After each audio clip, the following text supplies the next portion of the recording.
السلام عليكم ورحمة الله وبركاته. دمان أصحابته كسر هذا برنامج شيء ما أنت حكي علينا تاريخ ذا الشيخ عبد الرشيد على الصوفي. الشيخ عبد الرشيد على الصوفي أبي وحلورن شري الشيخ علي عبد الرحمن وكم على راشق على الصوفي هذا هو وكم الشيخ عبد الرشيد على الصوفي. قال عذابي أصيب به من أشاء ورحمتي وسعت كل شيء ورحمتي وسعت كل شيء ورحمتي وسعت كل شيء ورحمتي وسعت كل شيء اللهم لا تحرمنا رحمتك. الشيخ عبد الرشيد وحاو كل شيء مقالة هيرر دلك إثيوبيا. intaa kadib sheekh cabdirashiid cali suufi waxa loo soo wareejiyay dalka Soomaaliya waxa uu ku barbaaray magaalada Muqdisho isagoo daayar ah ku dhameeyay Quraanka Kariimka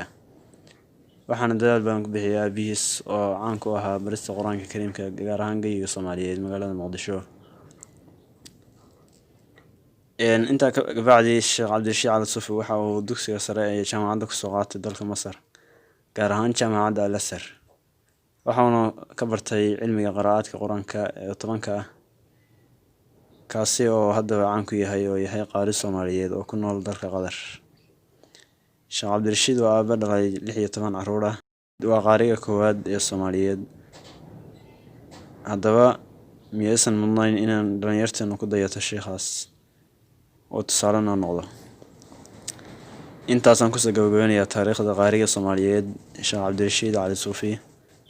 وأنا ولكن محمد مرسل هكا يلقى صوتنا وجنال كده الحميدية سبسكرايب صار سيكوزو قناة برنامج كده هذا كان أنكسو قد بير عددين كي تاريخها سكوتشرة هذا بس يا ولا سويت فرقم بلالك